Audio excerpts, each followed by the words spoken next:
Hello classmate, how are you all? Hope all of you are fine.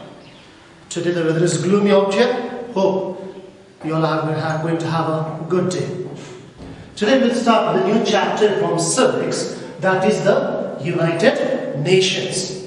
From this chapter we'll be studying how the United Nations was born, or what were the different backgrounds behind the birth of the United Nations, and we'll be seeing the objectives of the United Nations, the different organs of the United Nations, their compositions and their functions. Now, to know about the United Nations, that means how the United Nations was born. The 20th century, that means this present generation, had already witnessed two devastating wars, the world wars. The First World War was fought from 1914 to 1918. That was the First World War.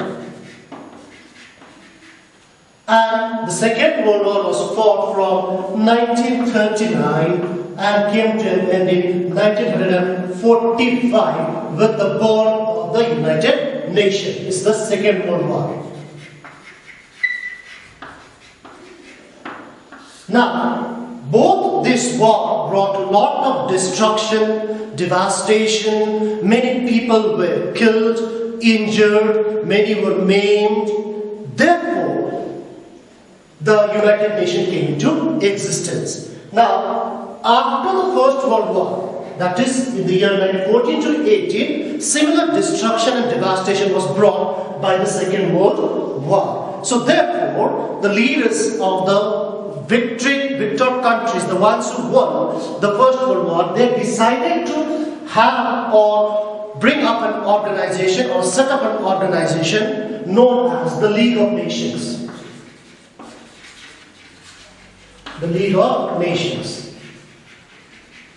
That was established in the year 1920. After the First World War, it brought a lot of destruction and devastation. So, the leaders of the countries, the winners of the First World War, decided to establish an organization that would stop wars in the future.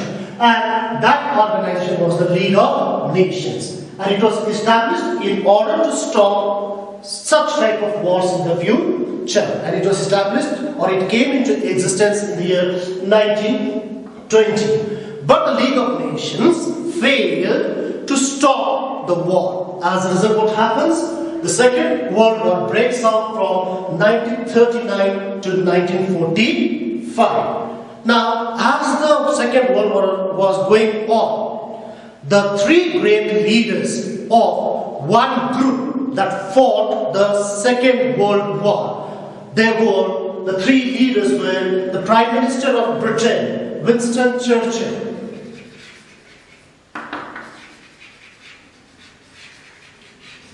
the PM of Britain or England. Second one was Franklin D. Roosevelt, who was the President of USA, and Joseph Stalin,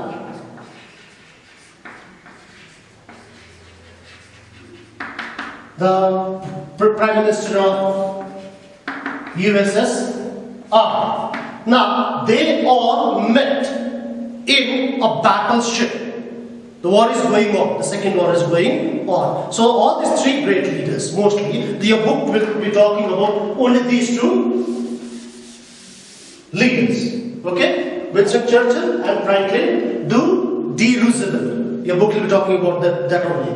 So they met in a battleship in Newfoundland near the Atlantic Ocean with the purpose behind to again set up an organization that would stop wars in the future. So they met and signed an agreement known as the Atlantic Charter.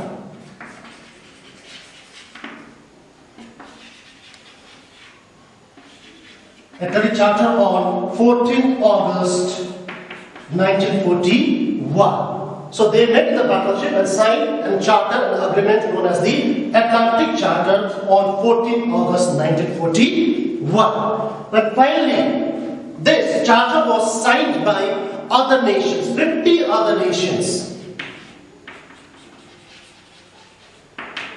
50 other nations signed this Atlantic Charter on June 1945. When?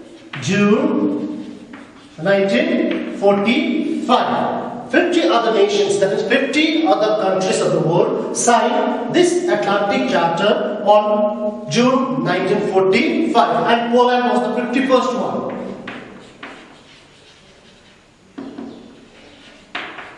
So finally, when 51 nations of the world signed this Atlantic Charter, then came into existence known as the UNO, or the United Nations Organization. So it finally came into existence on 24th October 1945, and 24th October is celebrated as a United Nations Day. Do you get it? Because of the two devastating war and failure of the League of Nations to stop the Second World War, the leaders of the country, and they were the winners only, met in the what they call in the Atlantic Ocean in the battleship to sign, and they signed a document known as the Atlantic Charter on 14 August 1941. Later on, 50 other nations signed the same charter, and finally, and Poland was the 51st country to sign the Atlantic Charter. So the United Nations came into existence on 24th October 1945, and 24th October is celebrated as the United Nations Day. And there are 5 permanent members of the United Nations, or they are also known as the original signatories. That means the one who signed the Atlantic Charter. The original signatories of the United Nations were Britain, France, Russia, earlier it was known as USSR, China, and the USA. These 5 countries were the original signatories of the United Nations. Now, after they signed the charter, they decided, it was agreed that after the war ended, then the people would be given 4 basic freedoms. 4 basic freedoms. The 4 basic freedoms that were supposed to be given to the people of the world after the Second World War were freedom from what?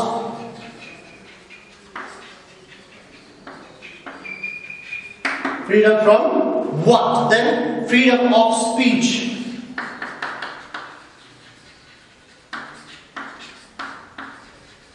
Freedom of speech. Number 3, freedom of religion. Freedom of religion. These were the freedoms that was decided to be given to the people of the world after the Second World War ended. That means when they signed the Atlantic Charter. And the last one, the 4th one, was freedom from fear.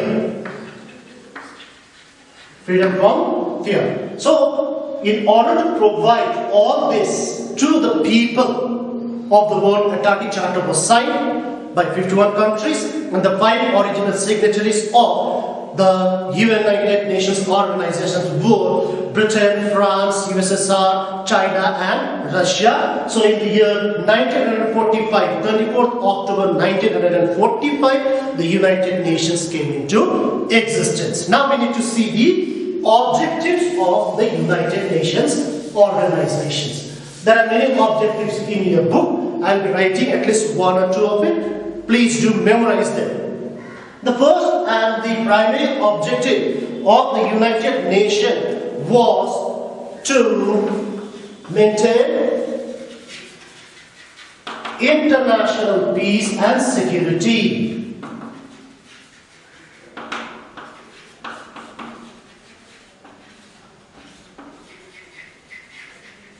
To maintain international peace and security. That is the first objective of the United Nations. Second one. What am I teaching? I am talking about the objectives. Second one, to develop friendly relations among nations. Okay, to develop friendly relations among nations. That was the second objective of the United Nations. Third one, to achieve international cooperation.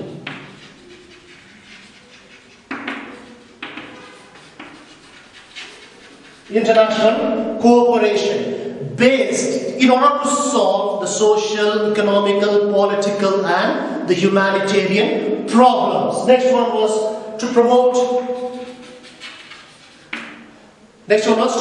human rights and freedom. Okay? Promote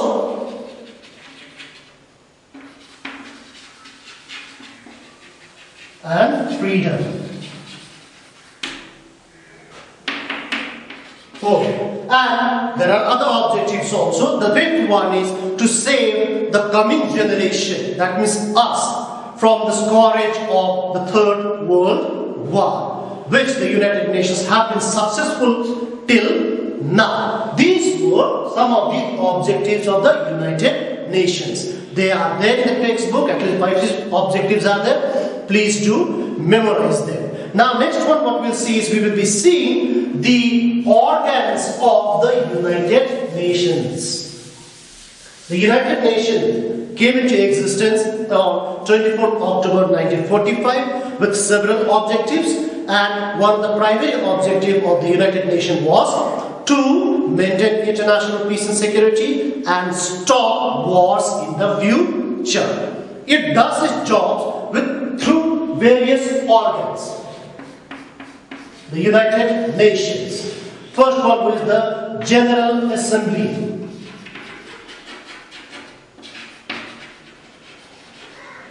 Then we have the Security Council.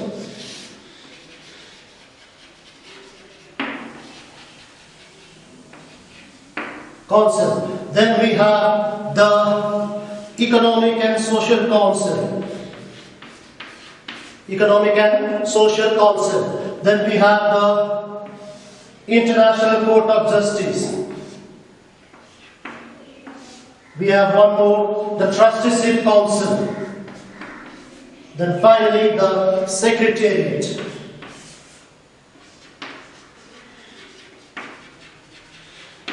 These are the organs of the United Nations organization. The General Assembly, the Security Council, the Economic and Social Council, the Trusteeship Council. It was there, now it is not existing. When we talk about the Trusteeship Council, that time I will tell you, it's not functional these days.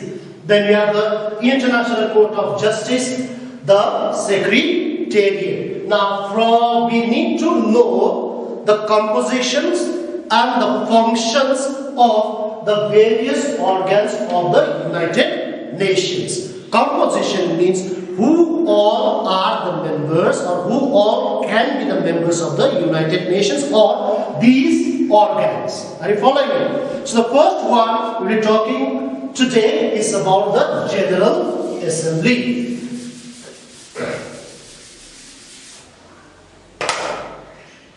The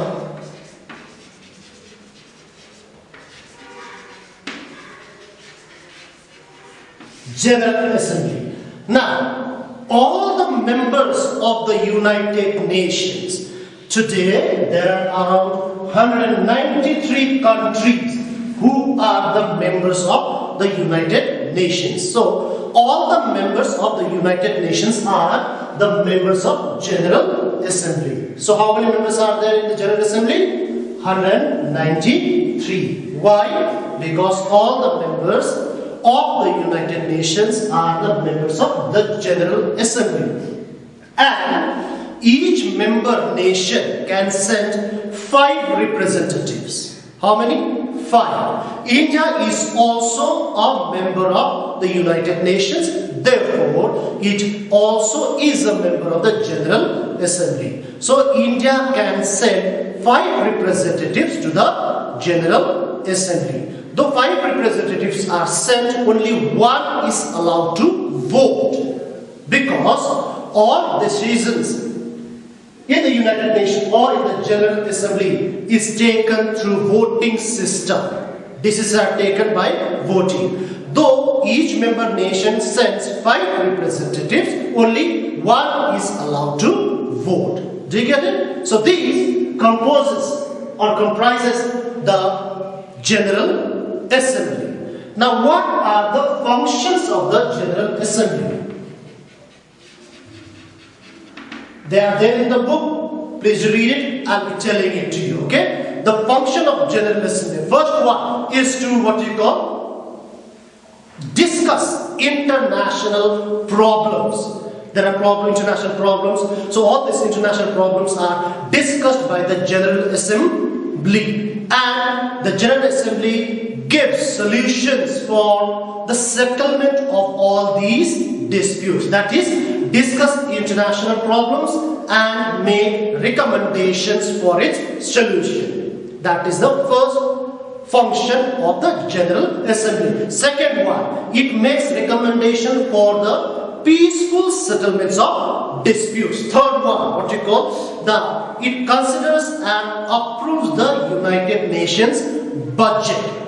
Then the next function of the General Assembly is to elect non-permanent members of the Security Council. There are 10 non-permanent members in the Security Council, which will be explained when we do the Security Council. That is the next organ. Then elect non-permanent members of the Security Council as well as the members of the Economic and the Social Council. Finally, to supervise the work of other organs of the United Nations. They are there in your book. I have just told you, you need to memorize them also. I'll be repeating once again. The function of General Assembly, first one, discuss international problems and give solutions for the settlements of disputes. Second one, to give peaceful, recommend peaceful solutions for any type of disputes. To consider and approve the budget of the United Nations, elect non-permanent members of the Security Council and the members of the Economic and the Social Council, to consider and approve the United Nations budget, and finally supervise the working and the functioning of the other organs of United Nations. Got it? So quickly, to know how United Nations came into existence. It was because of the 2 great wars that was fought in the 20th century. The First World War that was fought from 1914 to 1918. After the First World War, an organization came into existence. What is the name of the organization? The League of Nations, in the year 1920. And the objective of the League of Nations was to stop wars in the future, but it failed. So finally, when the Second World War broke out in the year 1939, it ended in 1945, and the war was going on. Great leaders of Britain, America and Russia as well, they met where? In the battleship in Newfoundland in the Atlantic Ocean and signed a charter or a document known as the Atlantic Charter, where they promised that they agreed the people of the world will be given 4 basic freedoms at the end of the Second World War. Finally, 50 other nations signed the Atlantic Charter. Poland was the 51st country. So after they signed it, an organization came into existence known as the United Nations Organizations. So we studied about the objectives. Primary objective, very simple one, maintain international peace and security. And to what we call develop trade relations among nations. These are there in your textbook. Please do memorize them. So then next one what we saw is, after the objective, we saw the organs of the United Nations. The General Assembly, Security Council, Economic and Social Council, the Secretariat, the Trusteeship Council, and the Secretariat. Fine. After that, we saw the composition of General Assembly. All the members of United Nations are the members of General Assembly. How many members are there? 193. Got it? And each member of nations can send how many representatives? 5. And only one is allowed to vote. After that, we saw the functions of the General Assembly. Okay? Please go through the textbook, the United Nations, that is page number, chapter number 19. Please go through the textbook, memorize the things that which I have told you. Clear? So take care. This much for today. See you in the next class.